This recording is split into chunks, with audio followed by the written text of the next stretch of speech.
So, dear students, welcome to History4Exams. This is part 2 of our PYQ discussion series. In the last episode, we have discussed 5 very important questions from 2018 onwards. Similarly, today also we are going to discuss something as part 2 from 2018 onwards. We are going to discuss some of the very important questions. So, if you want to get the note of the same, just join the Telegram group of History4Exam that is provided in the description box. Okay. So before starting our today's lecture again, I just want to inform you that if you are a serious aspirant who are looking for a comprehensive coaching for this UGC NET history in English medium, we are providing classes, PDF notes, tests, roundtable discussions as we are doing now, mentorship support, revision plan and modules and everything just at rupees 3,999. You can check the description box and get the course link there, and you can purchase there by paying 4-time installment as well. So if you're a serious aspirant, you can get that course through them. Okay. So guys, let's start our today's discussion starting with the question number 1. This is one of the very important PYQ. Such kind of questions also can be found. These are something not discussed in the normal textbook as well. Let me read the question and you guys give me the correct answer. An inscription of 1121, meaning 12th century AD, refers to a medical school teaching the Charaka Samhita as well as Ashtanga Hridaya of Vagbata at one particular location. Whether they are discussing at Nalanda, Tiruvadutturai, Vallabhi, Varanasi. These are some of the very important options. So you guys know Charaka Samhita as well as Ashtanga Hridaya. These are something very important works regarding medical knowledge or medicine. So guys, give me your answers. What might be your answers? Just to comment it by giving the answers or options like A, B, C, D. Go for it, guys. Within 10 seconds, you have to comment it. After that, I'll be having one approach in my logic. After that, we'll be discussing these two topics, Charaka Samhita as well as Ashtanga Hridaya of Vagbata. So just read it, guys. Read it right now and comment your answers right now. Waiting for your response.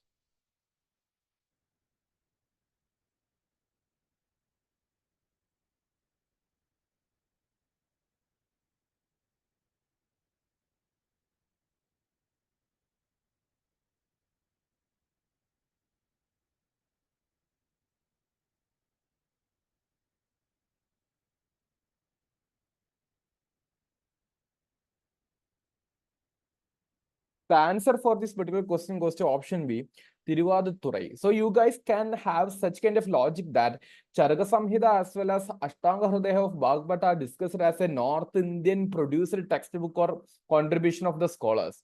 So obviously there is less chance for mentioning of the 12th century inscription is going to mention about the medical learning of this Charaka Samhita as well as Ashtanga Hridaya in any of the North Indian location. So you can eliminate this Nalanda, Vallabhi and Varanasi and go for the South Indian option, Tiruvadutturai. Something very familiar with Tamil Nadu, right? Yeah, such options can be found. That is something very important. And answer goes to South India Medical School at Tiruvadutturai. And there we can see one South Indian inscriptional learning or epigraphical examination by D.V.S. Reddy. And he's going to mention about that in Tiruvadutturai. There we can see the teaching of Charaka Samhita as well as Ashtanga Hridaya. And it was during the period of, this inscription was in the period of Vikrama Chola. And who was Vikrama Chola? Vikrama Chola was a son of Kolatunga Chola. And he is also known as what? Parakeshari Varman. Otherwise called as Parakeshari Varman, who belonged to 12th century Chola period in Tamil Nadu region. So dear students, as part of your integrated learning, now just go and refer about the chronology of Chola rulers. Something very important.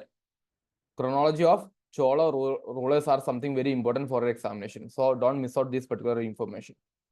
Okay, something very important. As well as, if you are discussing more about this Charaka Samhita as well as Ashtanga Hridaya, Charaka Samhita, you guys know, is a Ayurvedic knowledge medicinal work produced around 400 and 200 BC. Meaning what? Around maybe Mauryan period or post-Mauryan period. Better we can say post-Mauryan period, Charaka Samhita. One of the oldest work of Ayurvedic knowledge, right? And by a particular scholar called as Charaka. Fine. Then comes Ashtanga Hridaya of Vagbhata. It is definitely after Charaka Samhita, maybe during the period of Guptas, right? That is going to discuss about something very important regarding different branches of medicine. It focuses on the physiology of the body and aspects of Vata, Pitta, and Kapha. Vata, Pittam, Kapham, such kind of things are discussed, right? So it's also discussed the use and composition of metals and minerals for the body. Such kind of discussions are held in this particular text. So sometimes you'll get this kind of terminology like Vata, Pitta, and Kapha and provided or discussed in which text. Such a kind of question also can be asked. That's why just to learn this basic information. And I repeat, if you want this particular note as a PDF, just join the Telegram, History4Exams SB. The link is provided in the description box. Okay. Now discussing the second question, who among the following rulers restored the Somnath temple of Gujarat after its destruction by Mahmud Khalji? You have four options like Bhoja, Jayasimha, Karna, and Kumarapala. Go for it, guys. Make it faster. Make it faster.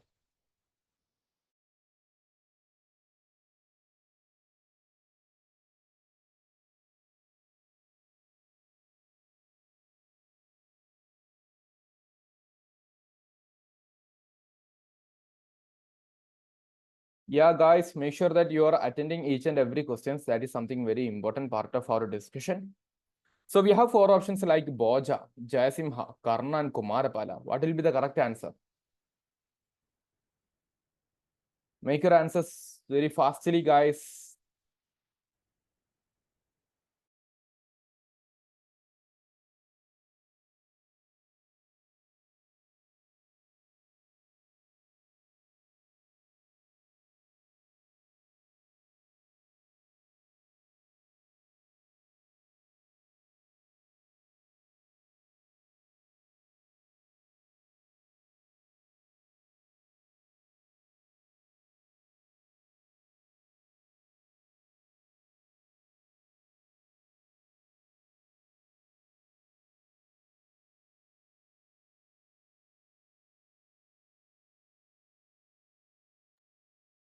So discussing this particular question, just to try to understand that the answer goes to option D, Kumarapala. So as part of our discussion, let me deal that the Somnath temple, that is a Shiva temple in Gujarat region. And there we can see 6 times this temple got destructed. First one was during the time of Mahmud Ghazni, around 1024, 1025, that time. And that broke the Jyotirling of the temple. And he took the valuable booty worth 20 million dinars, meaning what? His main objective was to have a looting of this particular temple. And the second time was, it was during the time of Ulugh Khan or Alauddin Khilji period mein, around 1299. We'll be discussing the name of the governor later. Okay. The third destruction was by Zafar Khan. And this person founded the Gujarat Sultanate after demolishing the Somnath temple.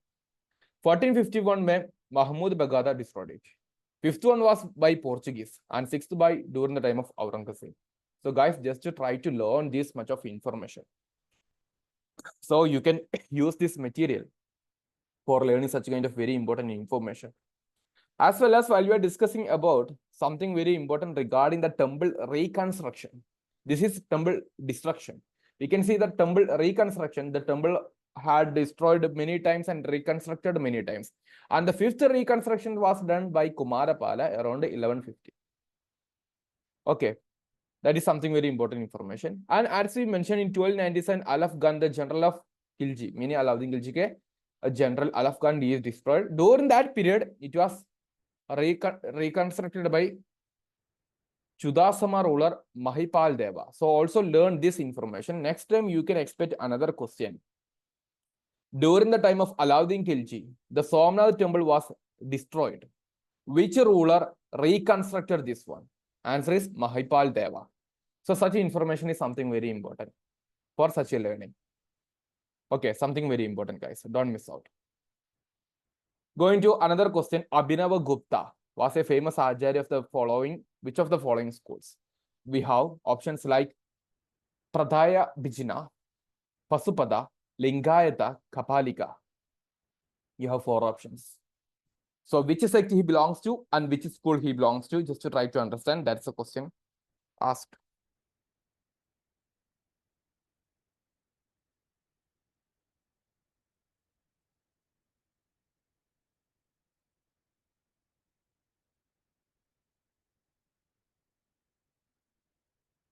Answer it very fastly, guys. You have 4 options. As I said, since there is no negative marks so far, you can answer it by choosing the best one, right?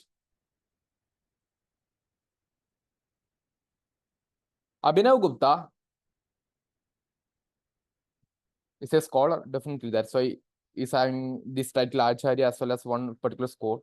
And answer for this particular question is going to one Shiva sect or Shaivism, that is Pradaya Bijna. Pradaya Bijna. This is the correct answer. Let me explain this particular question with some more additional information. Abhinav Gupta, one of the most important Acharya of Shaiva philosophy. Okay, he's having different philosophy like regarding this Shaiva philosophy, like he having Tantraloga, Paratrimshiga Vivarana. These are some of his teachings, and he belongs to this particular region, Kashmir, around 11th century AD. So this person belongs to 11th century AD, and is famous Acharya of Pradaya school. So just to learn this particular fact, this scholar as well as his philosophy and school, something very important. Similarly, you can expect some other scholars as well. So for your upcoming examination, make sure that you are listing down the most important scholars and their most important schools and philosophies. Okay, that is something very important. Don't miss out this particular point, guys. That is something very important. Now discussing another very important question. Paramartha stayed. Paramartha. He stayed in China over 20 years and translated 70 Buddhist texts into Chinese there. He was from. So we are having one particular scholar named Paramartha. Definitely, guys, we know something called as Fahian as well as Huyan Sang. The Chinese scholars, the Buddhist scholars, though they are coming to India, right? Similar to that, we had one particular very important scholar named as Paramartha from which region? And he's staying in China and he's going to give them one Yogacara school of Buddhist philosophy there. And you have the 4 options like Kanchi, Nalanda, Varanasi, and Ujjain. Guys, all should come and answer for this particular question. Please do it, guys. Please do it.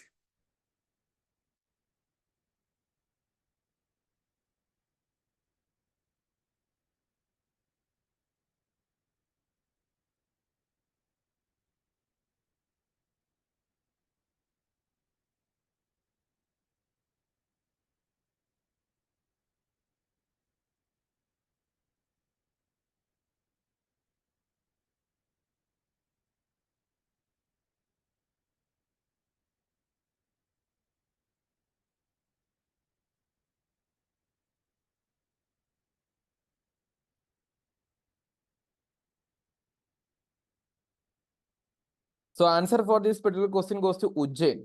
Ujjain. That is something very important. Okay, Ujjain. And Paramartha, he stayed in China over 20 years. He was from Ujjain. And Paramartha belongs to which region? Which period? 6th century. And it's a Buddhist monastery at China. He reached China around 546 CE. Just to note this particular period, guys, something very important. And he's having the teachings of Yogacara school of thought there. And finally, this Yogacara school of thought resulted into the formation of another school in China, that is Fa Xiang school. Also note this particular thing. This is a contribution of whom? Paramartha, one of the very important Buddhist scholar, lived in that particular era or period. So get all this note from our Telegram. Guys, I am winding up this discussion by again informing you that you can utilize or you can share with your friends that we are having one particular comprehensive course just at 3,999. So utilize it maximum. You'll get the particular link in the description box. So guys, don't miss out. This is all about this particular session. If you have any comments, suggestions, please do let me know through the comment section. Okay, that's all for this discussion. Thank you.